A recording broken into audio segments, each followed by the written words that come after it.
Gustoume antes, na reportaxe que vimos en vídeo, a Suso de Toro, que dicía algo parecido a que elementos estruturais da nosa sociedade, cando se fala de artellar a sociedade, pois non son só as vías de comunicación, non son só pois acción política, non son só pois senón que os medios de comunicación son un elemento, un piar esencial. E gustoume tamén, por certo, o señor, bueno, gustoume todo, non? Sobre dicilo, pero en particular o señor que falaba castelán,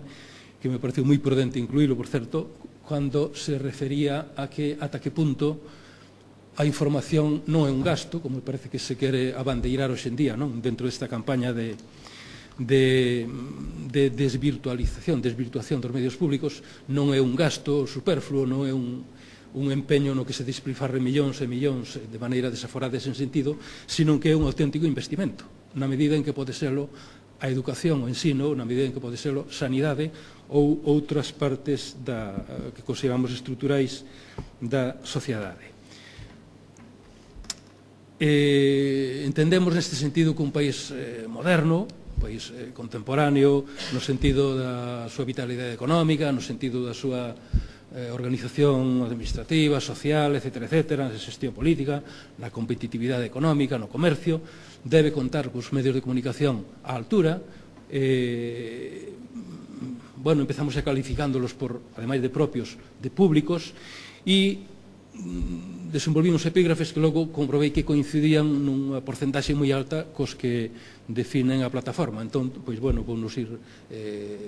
pasando así por alto, simplemente mencionándoos, porque, bueno, como se dixo, están aí e logo se poden ler ao final se se quere. Medios que sexan públicos en todo o sentido da palabra, e nesta medida defensores do que se chama o ben común, que é algo que se esquece con moita asiduidade de maneira interesada ou non interesada, o que é o ben público e non en contraposición ao ben privado, o ben interesado,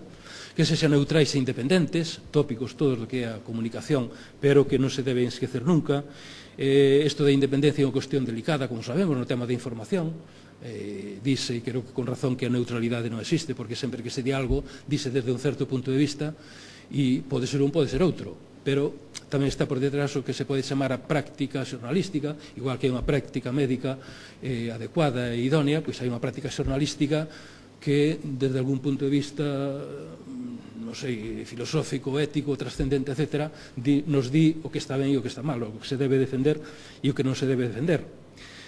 Que teñan carácter nacional, e isto pois é un tema tamén moi delicado e que se presta múltiples matices especificacións. Eu refírome xa só simplemente, cando menos, ao que ten que ver coa defensa, e xa non coa defensa, senón co orgullo, con ter orgullo e con saber poñer en valor, como se di hoxe en día, isto que chamamos os elementos que nos identifican pois como cultura diferenciada de outras, por suposto, nin por encima nin por debaixo, simplemente o que é pois as raíces e o que é isto que entra dentro da diversidade. E que é a diversidade? Pois é unha serie de elementos que son iguais, pero ao mesmo tempo son distintos. Nós estamos dentro desa diversidade que hoxe se defende coas grandes palabras, pero que logo coas pequenas palabras non se practica tanto. E dentro desta carácter nacional incluo, sobre todo, e con letras mayúsculas, o tema da lingua. Logo falarei máis sobre el, entón, pois de momento xa o deixo aquí. Medios que participen na medida do posible dos seus medios na construción dunha sociedade máis xusta, e aquí entrarían tamén unha serie de epígrafes como son, pois precisamente, a defensa, xa non a defensa, senón o manexo adecuado do tema pois dos xéneros, da defensa das minorías, da multiculturalidade, a loita contra o racismo, a loita contra o sexismo, contra a esquilmación do medio ambiente, o cual pois escoitamos xa unha intervención suficientemente clara, a corrupción, contra a corrupción política, toda a clase de corrupcións, etc. É dicir, a prensa ao servicio do ben común outra vez nestes términos. Logo, ao mesmo tempo, que sexa coherente co que se pode chamar o espírito global dos medios, se que se pode falar disto, e desa sociedade actual. Estou referindo ao uso das novas tecnoloxías en toda a súa complexidade, en todas as súas posibilidades, pero sen renunciar nunca ao que dixemos antes, que é a defensa do propio e a súa posta en valor ali onde sexa preciso. obviamente sempre en termos de igualdade coas demais culturas e coas demais nacionalidades, ou como se queira chamar. Isto, dito así, sería ou soaría a atribuir ou outorgar unha carga moi pesada aos medios, se se entende únicamente como elementos ou como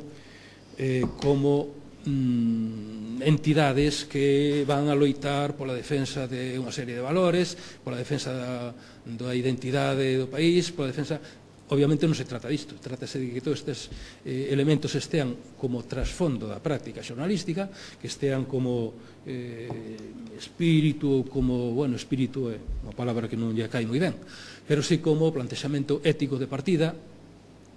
dentro da súa práctica diaria, que sería pois transmitir informacións, que sería pois reportaxes, que sería pois, bueno, o que é a prensa como que todos coñecemos. Ben, en contra de todo isto, que sería o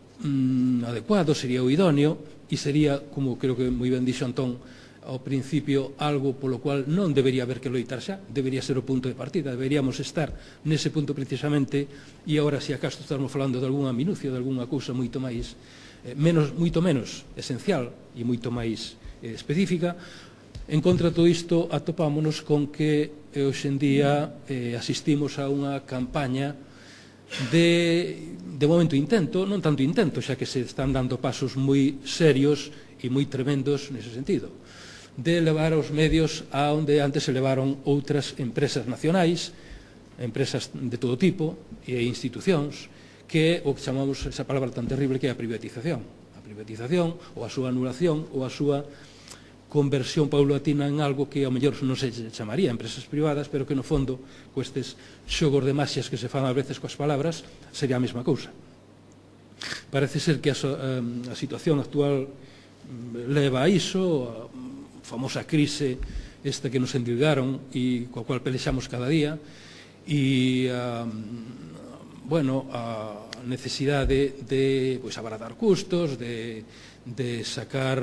maior rendimento con menos custo de onde antes se sacaba, se traballa de outra maneira, pois conleva, parece ser, dentro dunha amplísima listaxe de cambios con respecto a non hai moito, hai uns poucos anos, que incluiría pois tamén os propios medios, polo menos os autonómicos, ou todos aqueles que de alguma maneira poderían estar lonxe ou afastados do dominio, non sei se son palabras moi gordas para dicir así, para dicir desta maneira, porque, claro, levaría a entrar xa noutras indagacións, pero, bueno, do gran capital, da gran empresa, ou de sexa quen sexa que manexe os fíos da sociedade e que están dirixindo, creo que está claro, esta crise e esta situación que estamos vivindo. En tempos foronse privatizando empresas, creo que poden servir como exemplo, que non sabemos aínda por que se fixo, porque ninguén nos demostrou que non foran rendibles, nin que non fosen empresas de interese nacional. E falo de empresas productivas, como pode ser Telefónica, ou pode ser Correos, como está sendo, non sei se xa era a estas alturas Iberia, o Renfe, que foron empresas públicas toda a vida, dedicadas a que tiñen detrás un obxectivo de servizo público, un obxectivo de ben común, e que na actualidade son empresas productivas como outras calquera, que comercian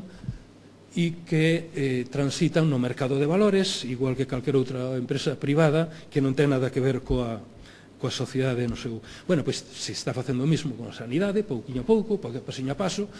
estáse facendo o mismo coa educación, aí non vimos aínda as verdadeiras fauces do que nos pode caer en riba, pero veránse un pouquiño a pouco, en pouco tempo, e parece ser que a información pois tamén é un instrumento que anelan, que cobizan os que dirixen a sociedade. Bueno, falo así por non entrar en un terreo que tamén para mí sería